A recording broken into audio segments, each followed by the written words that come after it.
Good afternoon, I'm Mark Mcquillan. The Prime Minister sacked Nadeem Zahawi this morning after an inquiry into his tax affairs uncovered a serious breach of the ministerial code. His departure as Conservative Party chairman comes after it emerged Mr Zahawi paid a penalty to HMRC as part of a multi-million-pound dispute. Vincent Mcquillan reports. Will you resign as party chair, Mr Zahawi? Your tax affairs a distraction. For months as Chancellor and then Tory chairman, Nadeem Zahawi has been dogged by questions over his unusual finances. But in recent days, news that the former entrepreneur had to pay a multi-million-pound settlement and penalty to HMRC over unpaid tax have engulfed the government's agenda. The Prime Minister had stood by Zahawi, but ordered independent ethics advisor Sir Laurie Magnus to investigate. This morning, on seeing his report, Rishi Sunak was forced to sack his party chairman after inquiries revealed a serious breach of the ministerial code in Zahawi not declaring the issue to him or Liz Truss when appointed to their governments. It's believed the dispute with HMRC was settled between July and September last year, with Zahawi paying around £5 million in tax and penalty. But in his response to the PM, he fails to even acknowledge the issue or any wrongdoing, instead attacking some of the press's coverage of the matter. However, his colleague Michael Gove backed the PM's decision. In all of these situations, whenever allegations are made, that they are investigated impartially, independently and in full. And that's what the Prime Minister wanted to see. That is what has happened. Labour say it's a basic expectation for those in government to follow the rules they set for others. It really shouldn't have taken the Prime Minister so long to sack Nadeem Zahawi. I think it just speaks to his weakness as a Prime Minister, that he's more focused on the Conservative Party than he is on what's best for our country, and I think there are still serious questions to answer. Chief among them, why it took Rishi Sunak so long to act and investigate Zahawi, who himself ran to be Prime Minister last summer. He now returns to the backbenches under a cloud, which threatens to linger over a government Sunak pledged would prioritise integrity and professionalism. Vincent Mcquillan, ITV News.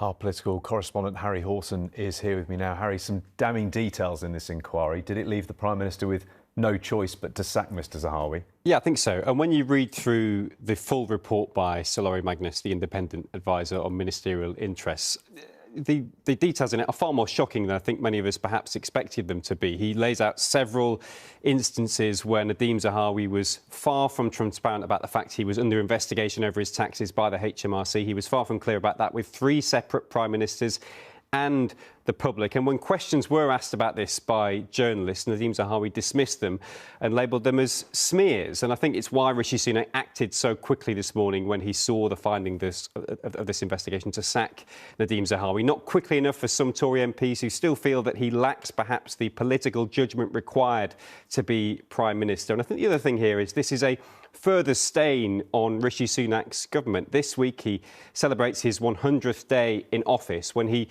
entered Downing Street, he promised that this government would be one of integrity, professionalism and accountability. And so far, he has had to sack two different ministers. A third one is under investigation. This is not the start to his time in Downing Street than the one he would have wanted. Harry, thank you.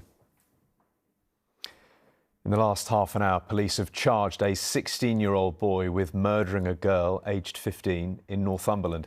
Holly Newton died in hospital after being stabbed in Hexham at around 5 p.m. on Friday. Police said her family were devastated beyond words. A 16-year-old boy who was injured remains in hospital.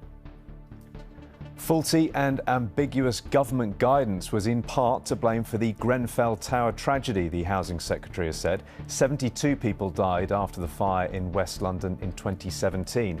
Michael Gove said the government did not think hard enough or police effectively enough the whole system of building safety.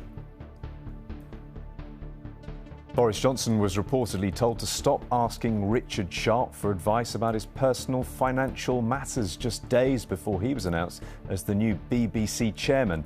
His appointment is currently under review. A spokesperson for the former Prime Minister said that Mr Sharp has never given any financial advice to Boris Johnson. And the government is to announce plans for tens of thousands of elderly and vulnerable people to receive tailored support at home each month as part of a strategy to take the pressure off hospitals. The plan will mean around 50,000 people a month could be cared for from home.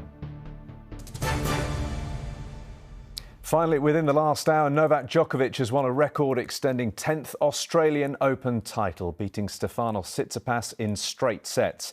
At a tournament where he has won more of his Grand Slam titles than any other, Djokovic's latest success moves him level with Rafael Nadal's record total of 22. Danny Sinha was watching. Whoever wins this title knows it'll be monumental, and what a difference a year makes. Novak Djokovic faced Stefanos Tsitsipas in the men's final after he was forced to stay away because he hadn't been vaccinated for COVID. 11 years his junior, Tsitsipas was hungry to get his hands on the silverware and become the first Greek to win a Grand Slam singles title. But the Serbian got off to a strong start, clinching the first set. Good game, good message. The third seed pushed Djokovic all the way in the second set, but missed opportunities caused him to eventually lose. But the Serbian kept his cool to see out the match in straight sets and take the title. Another slice of tennis history as he now equals Rafael Nadal's 22 Grand Slam record. Danny Sinha, ITV News. Extraordinarily. That's all for now. Paul Brand will be here with our next news update at 6 o'clock. Until then, have a great afternoon. Goodbye.